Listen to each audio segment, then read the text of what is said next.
فَذَكِّرْ فَإِنَّ الذِّكْرَىٰ تَنفَعُ الْمُؤْمِنِينَ وَمَا خَلَقْتُ الْجِنَّ وَالْإِنسَ إِلَّا لِيَعْبُدُونِ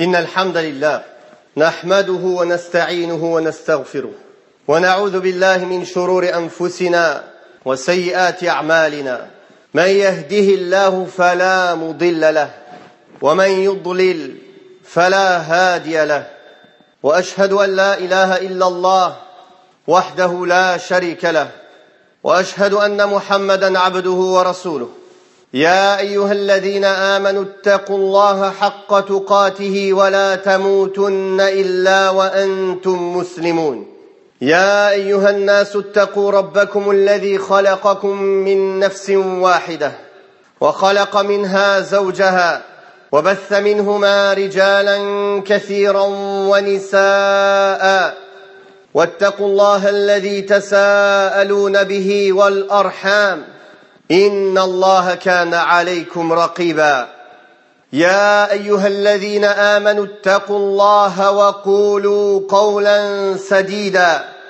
يصلح لكم أعمالكم ويغفر لكم ذنوبكم ومن يطع الله ورسوله فقد فاز فوزا عظيما أما بعد فإن أصدق الحديث كتاب الله وخير الهدي هدي محمد صلى الله عليه وسلم وشر الأمور محدثاتها وكل محدثة بدعة وكل بدعة ضلالة وكل ضلالة في النار.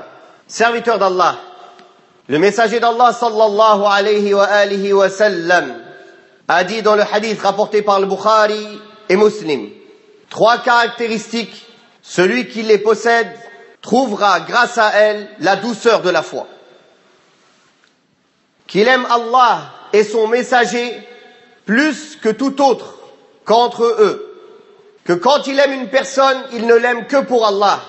Et qu'il lui répugne de retourner à la mécréance après qu'Allah l'en ait sauvé, comme il lui répugnerait de se voir jeté dans le feu. Dans une autre version, qui lui répugnerait de redevenir chrétien ou juif après qu'Allah l'ait guidé, comme il lui répugnerait d'être jeté dans le feu.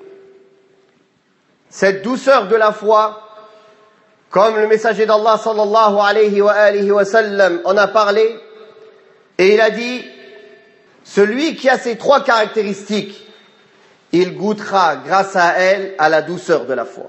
Cette douceur, c'est une douceur qui est plus douce et plus forte que la douceur du miel et du sucre et de toutes les douceurs qu'une personne elle peut chercher ou goûter. C'est une douceur par laquelle la personne trouve le plaisir dans l'adoration d'Allah, dans son obéissance, dans le fait de délaisser ses interdits. C'est une douceur qu'aucune douceur dans ce bas monde ne peut égaler. Et c'est pour ça que certains parmi les ulama disent dans la parole d'Allah, et celui qui craint de comparaître devant son Seigneur, il aura 2 paradis. Un paradis sur terre et un paradis dans l'au-delà. Le paradis sur terre est la douceur qu'il trouve dans l'obéissance d'Allah subhanahu wa ta'ala.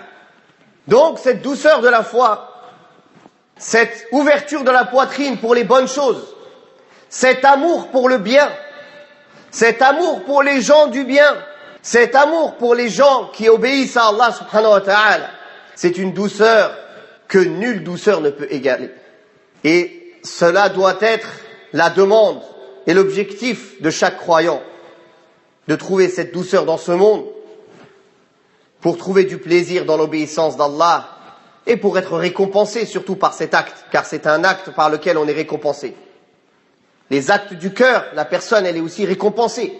Les actes du cœur, ce sont peut-être ceux qui sont les plus grands auprès d'Allah, comme aimer, détester, s'allier, se désavouer. Ce sont des actes du cœur. Ce hadith est un fondement et une base des fondements de l'islam. Et les savants ont donné plusieurs définitions à ce qu'est halawat al-iman, la douceur de la foi. Et ce qui réunit tout cela, c'est que la personne, elle trouve du plaisir dans l'obéissance d'Allah et qu'il supporte les difficultés pour atteindre l'agrément d'Allah et qu'il aime pour Allah et qu'il déteste pour Allah subhanahu wa ta'ala. Ici dans ce hadith, on voit que le messager d'Allah sallallahu alayhi wa sallam a dit qu'il aime Allah et son messager. Il n'a pas dit Allah puis son messager, car l'amour du messager d'Allah sallallahu alayhi wa sallam, elle tire sa source de l'amour d'Allah. Celui qui aime Allah aimera le messager d'Allah sallallahu alayhi wa sallam. L'amour du messager d'Allah sallallahu alayhi wa sallam, elle suit l'amour d'Allah subhanahu wa ta'ala. Plus la personne aime Allah, et plus elle aimera le messager d'Allah sallallahu alayhi wa sallam. Car on aime le messager d'Allah sallallahu alayhi wa sallam pour l'amour qu'Allah lui porte, car c'est l'être choisi par Allah subhanahu wa ta'ala, le meilleur des hommes. Et attention, certains sont tombés dans le fait d'aimer le messager d'Allah sallallahu alayhi wa sallam avec Allah, c'est-à-dire le mettre en associé à Allah, l'aimer autant qu'Allah ou plus qu'Allah, l'invoquer en dehors d'Allah, l'adorer en dehors d'Allah, lui demander l'aide et le secours en dehors d'Allah, ce qui les fait sortir de l'islam, car c'est du shirk akbar, c'est du polythéisme majeur. Donc attention à la différence entre aimer le messager d'Allah sallallahu alayhi wa sallam pour Allah et aimer le messager d'Allah sallallahu alayhi wa sallam avec Allah, le faire associer à Allah subhanahu wa ta'ala. Ce que beaucoup d'ignorants parmi les gens qui s'affilient à l'islam dans le monde entier sont tombés dedans. Et ils font différentes fêtes dans lesquelles ils font du shirk akbar, des paroles de kufr et de shirk, comme la naissance du prophète sallallahu alayhi wa sallam, dans lequel ils invoquent parfois le messager d'Allah sallallahu alayhi wa sallam en dehors d'Allah, comme l'Isra ou al-Mi'raj, comme etc.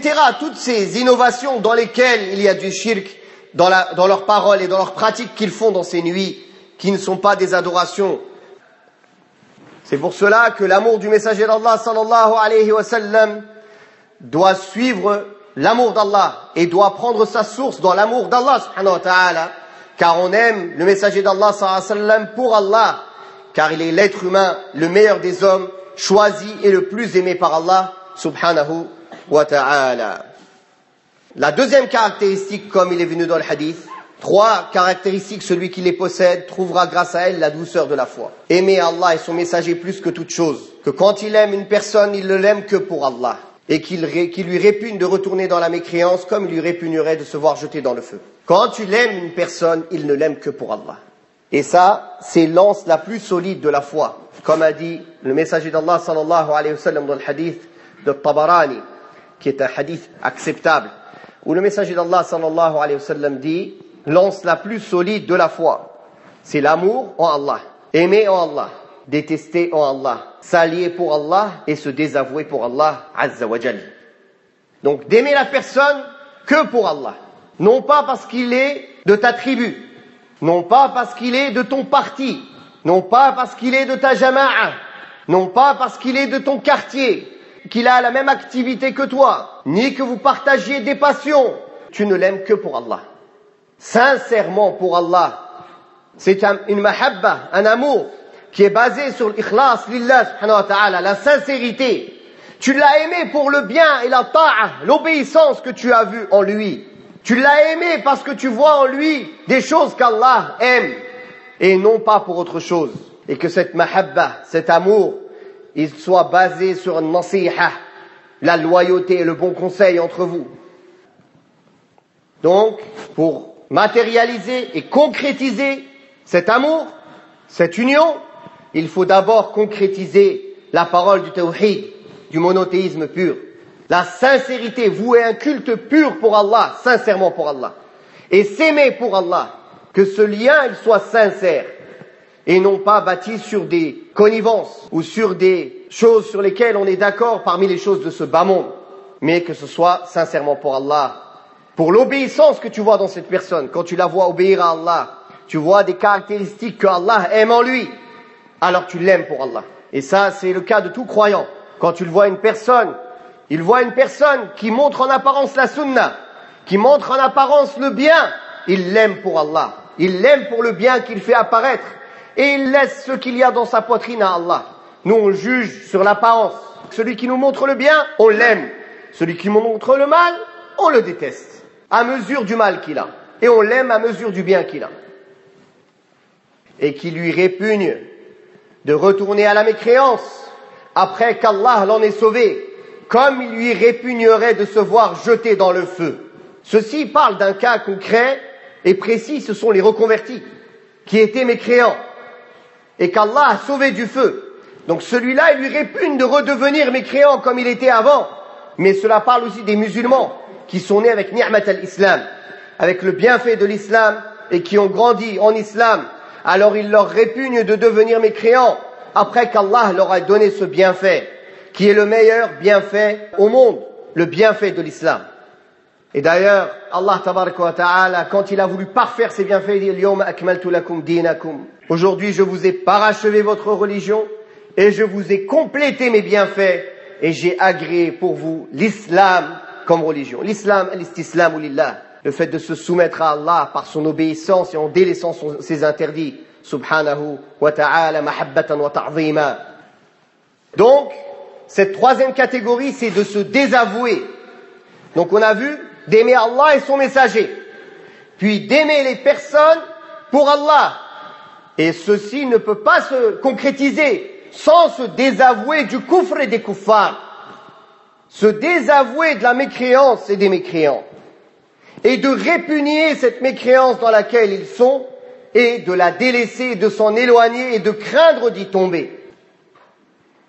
Et c'est comme ceci que la personne parfaira sa foi et goûtera à la douceur de la foi, qui est la meilleure douceur qu'une personne puisse trouver dans ce monde. فنسأل الله سبحانه وتعالى أن يرزقنا جميعا حلاوة الإيمان وصلى الله على محمد وعلى آله وصحبه وسلم سبحانك اللهم وبحمدك أشهد أن لا إله إلا أنت أستغفرك وأتوب إليك والحمد لله رب العالمين. وقل رب زدني علما